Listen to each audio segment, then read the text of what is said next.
দেশটা হলো চোরের দেশ। এই দেশে গরিব মানুষের আপনার মতো আমার মতো লোকের খাওয়া নাই। আপনার বাপের 1 শতাংশ জমি নাই, আপনার ব্যাংকের 1 কোটি টাকা লোন নিয়ে দিয়েছেন, ওই যে অফিসারের লোকে ভাও করছেন।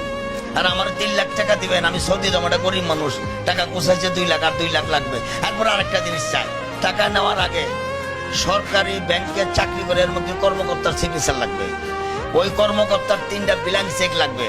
মানে যেটা বললাম, ওদের বাপ মার ফয়তার কাপড় সহ যায় ওরা। এটা তো দেশের কালচার না ভাই। 3 লাখ টাকা আপনি এত কিছু চাচ্ছেন অযথা। আপনি একজন মিডিয়ার লোক, আপনি হ্যালো লোক আছে, একজনের প্রধানমন্ত্রীর লোক, আপনি চাইলে ভুয়া কাগজ দামল করে হাজার হাজার কোটি টাকা নিয়ে যাচ্ছেন। আর আমার 3 লাখ টাকা দিবেন, পৃথিবীর সব কাগজ আপনার দেখাইতে হবে। টাকা নেওয়ার আগে 12,000 নিয়ে যাচ্ছেন। আপনি সরজমিনে যেতে চান, আমার লোকে চলেন, আমি নিয়ে যাই আপনার প্রবাসী কল্যাণ ব্যাংকে। 3 লাখ টাকা আনতে যা চাইবো, আপনি ওখান থেকে নিজের গালে নিজে জুতা দিয়ে বেরিয়ে আসবেন। বলে আর জীবনের টাকার লেগে এখানে আসবো না, ভিক্ষা করবো মানুষের কাছে। এটা সেই বাংলাদেশ। পাই নাই না, শুধু ও যা চায় হইনাই তো আমি স্টপ করছি। চাবো কি? চাওয়ার আগেই তো নিয়ে যাচ্ছে 12,000। এই ভরম, ওই ভরম, এই ভরম, ওই ভরম। তারপর ওই যে সরকারি কর্মকর্তা, মনে করেন আমি গরিব মানুষ, আমি কাউন্টারে চাকরি করি, আমি বিদেশ যেমন নিয়ত করছি, আমার 3 লাখ টাকা লাগবে।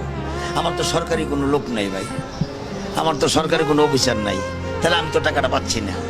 আর আপনি আমার সরকারি একজন কর্মকর্তার ব্ল্যাঙ্ক চেক আপনি তো গভীরতা আত্মীয়তা ছাড়া দিবেন না, দিবে কেউ? তা আমার তো নাই। তাহলে শুধু শুধু মানুষকে হয়রানি করা, এই প্রবাসী কল্যাণ ব্যাংক দিয়া মানুষকে ধোকা দেওয়া না।